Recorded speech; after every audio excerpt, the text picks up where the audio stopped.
everyone, my name is Quang. My name is Tommy. I'm 9 years old. Today I will talk about history in lesson 119 in third grade. And first, I will review about the United States of America. Maine, here's Maine, New Hampshire, Vermont, New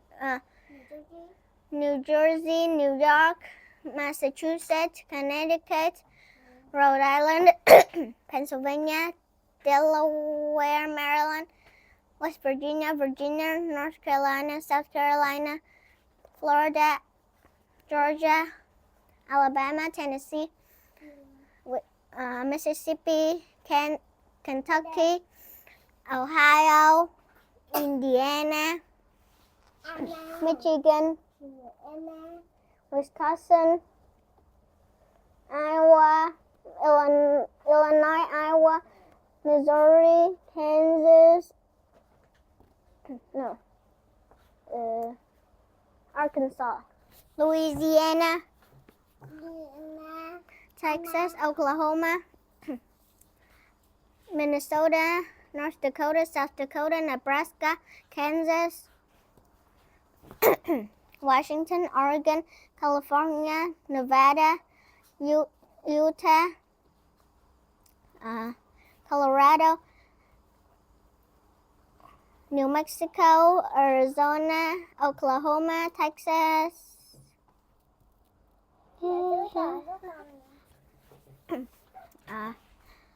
Idaho, Alaska, Hawaii, Montana, and Wyoming.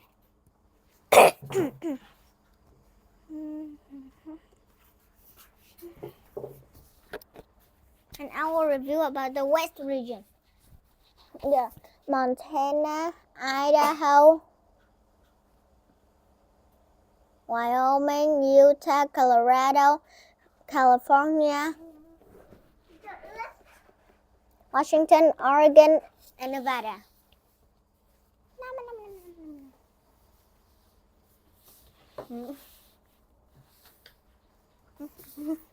And today I will talk about Billy Sunday, and I will have some words to remember. There: orphanage, brakeman, Davenport, Marshalltown, baseball, and white stockings. And here's the timeline.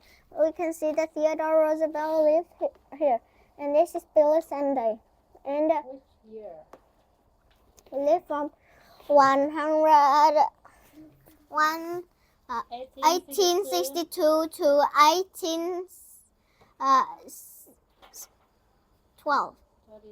33.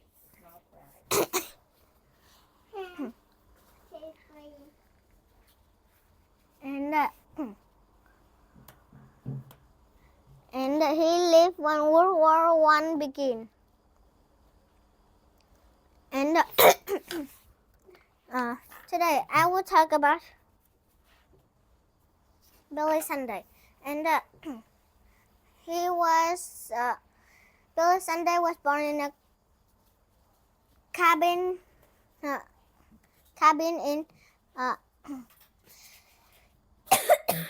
in Ames, Iowa.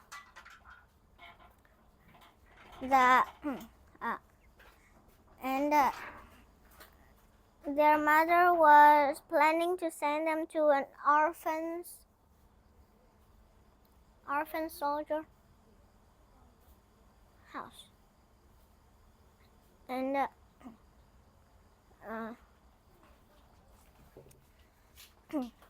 when they got to the train, when they could not ride the train anymore, they gave the letter to the brakeman, and he allowed them to ride on his train.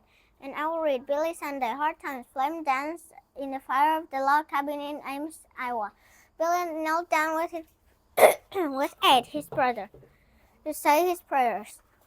Even in the dim light, they saw tears in the mother's eyes as she prayed for them.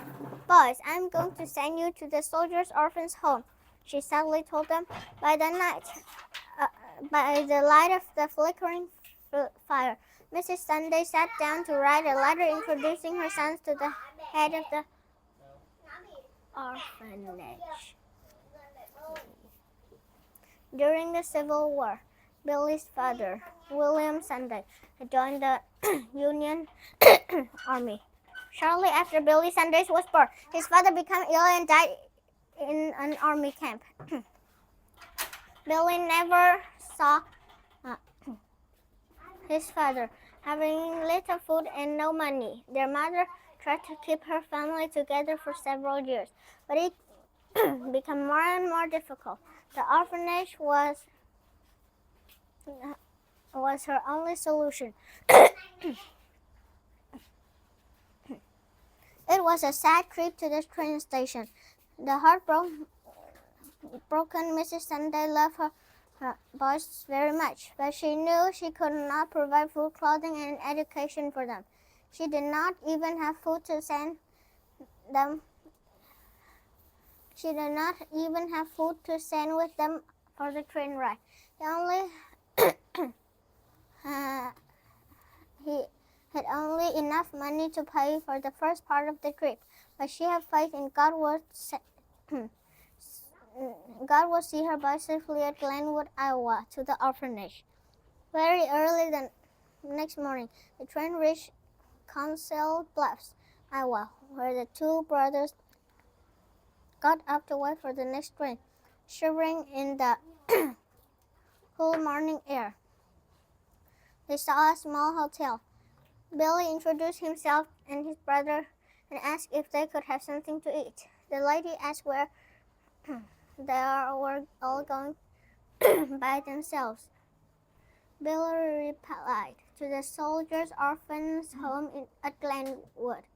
The kind lady thought of her own husband, who had been a soldier in the Civil War. He had not returned either. Putting her arms around both boys, she said, "Come in." She gave them not only breakfast but dinner too. When the next train arrived, the two boys climbed into the caboose. The train began to move, and the brakeman entered the caboose. "This is not a passenger train. I'll have to put you off," he said. The two brothers began to cry. Billy gave the brakeman the letter his mother had written for him to give the head of the orphanage. As the brakeman read it, tears filled his eyes. Handing the letter back to Billy, he said, "Just sit still, my boys. It won't cost you a cent to ride on my train." Little did the hotel worker and brakeman know that a mother's prayers were answered. The boys arrived safely and were well cared for in the Glenwood orphanage.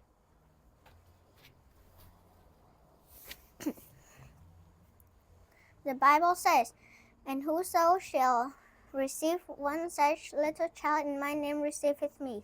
Matthew 18:5. Davenport. When the Glenwood orphanage closed, the children were moved to the orphanage home at Davenport, Iowa. Billy did not only receive a good education, but he also learned about the Bible. On their 16th birthday, the boys of the orphanage had to leave.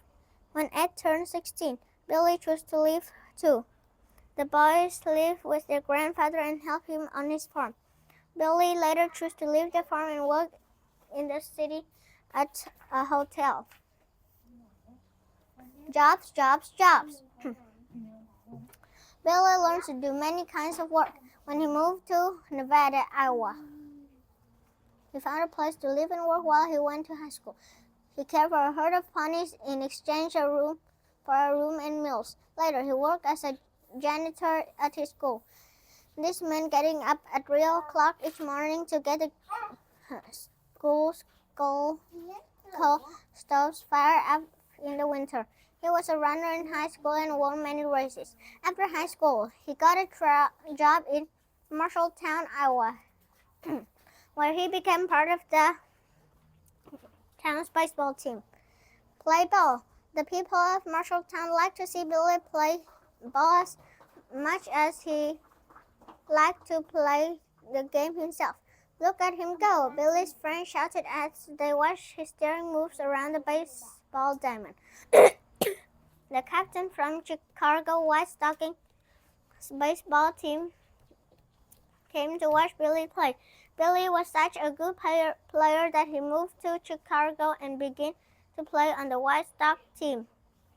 Billy struck out his first 13 times at bat, but he could run all the bases in only 14 seconds. Once he got to first base, he added adventure to the game by stealing bases. Both his fans and his teammates loved him. Billy Sunday was becoming an exciting name for the baseball fans. Though he felt excitement as well, there was an emptiness within him that could not be filled by baseball. And that is all what I want to talk in this history lesson today. Thank you for your listening and watching. Goodbye.